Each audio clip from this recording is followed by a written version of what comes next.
Welcome to the Young Crones Cafe, where you can get a magic brew full of all sorts of information, both witchy and practical. Grab a cup of coffee and join us. I'm Elizabeth, a wordsmith. And I'm Dave, a modern-day sage. We are going to talk about various witchcraft and life topics from a slightly more mature perspective, at least most of the time. Thanks for joining us. Here's a little something from the Young Crones Cafe to get us through to our next regularly scheduled episode. This week, on the 20th of June, the summer solstice will be upon us, the longest day of the year. Whether you call it midsummer, litha, or anything else, it's that peak of light energy. We are feeling our physical connection to the light most strongly at this time. Our bodies feel like we don't need as much sleep, and our pace can be almost frenetic. The plants are heavy with growth around us, and the energy of the land itself feels like it's winding up to explode with harvest bounty in the near future. We've also been feeling the emotional and spiritual effects of the increasing light as well. We know our moods are different than on a cold winter morning like we have here where we live and practice. We are focused on the world around us and ways to reach out to connect with it and others, more likely to accept the surface rather than looking within, and are caught up in projects of all sorts to catch our interest.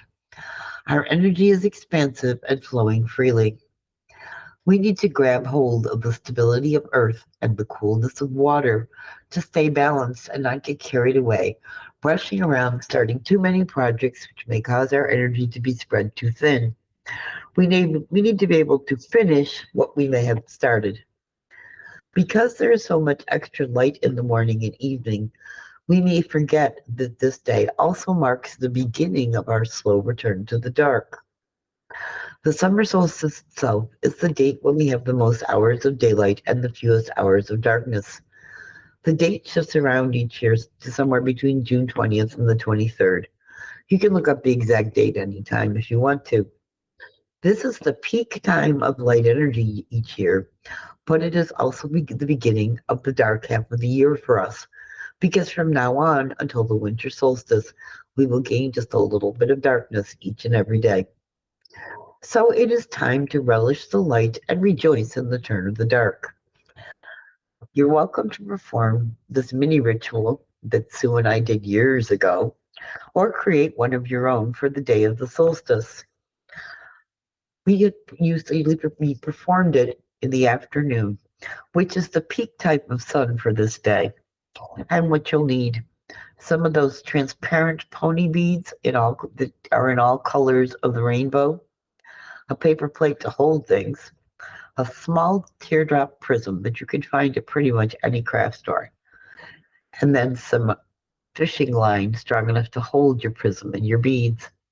And of course, a large needle, which makes beading easier, scissors, sunscreen. We want you to enjoy the experience and not scorch your skin in the process. Water, obviously, to keep you hydrated. A paper or your personal journal if you keep one, and something to write with. Now, go out and find a sunny spot where you can sit comfortably and enjoy the day. Take 3 deep breaths, one for body, one for mind, and one for spirit. Take a few minutes to feel the heat and light that surround you. Now place 3 sets of the rainbow beads on your plate. Think Roy G. Biv, like a rainbow.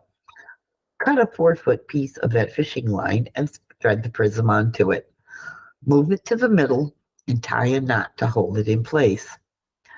Thread the lines through the needle and then string your rainbows above the prism.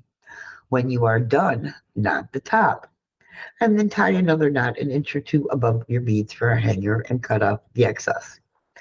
Place your prism and beads on the plate and state out loud, I acknowledge that the energy of the solstice is filling my prism with light energy and joy. Set it out in the sun for the rest of the day. If you're doing this in your backyard, you can just leave it alone. You're letting your prism absorb the solstice energy for you. If you are out and about, take it home with you and place it outside. Now, sit and enjoy the weather for a few minutes. Drink your water and know that you are connected to this day and the earth and are blessed. When you're done, take a few minutes to write about how this energy made you feel, what each of your senses experienced in the sunshine. It's a good idea to keep track of stuff like that if you want, because you can look back and say, oh, this is what I did here. Now clean up your supplies and go on about your day. Simple as that. The purpose of this ritual is that you can connect with the solstice energy. Know that this light energy is at its peak now, but is actually available to you throughout the year through your sense memories for your magic. Today, you made a sun catcher, which you can hang in the window of your home, which is charged with the energy of this day. You can access this light energy whenever you need a little boost, especially in February around here when it's gray as hell, by holding it in your hand and connecting with your memories of sitting out in the sun. That's all there is to it.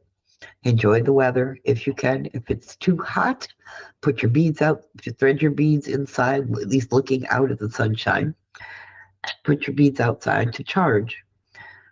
Around here, the weather forecast is predicting highs in the 90s.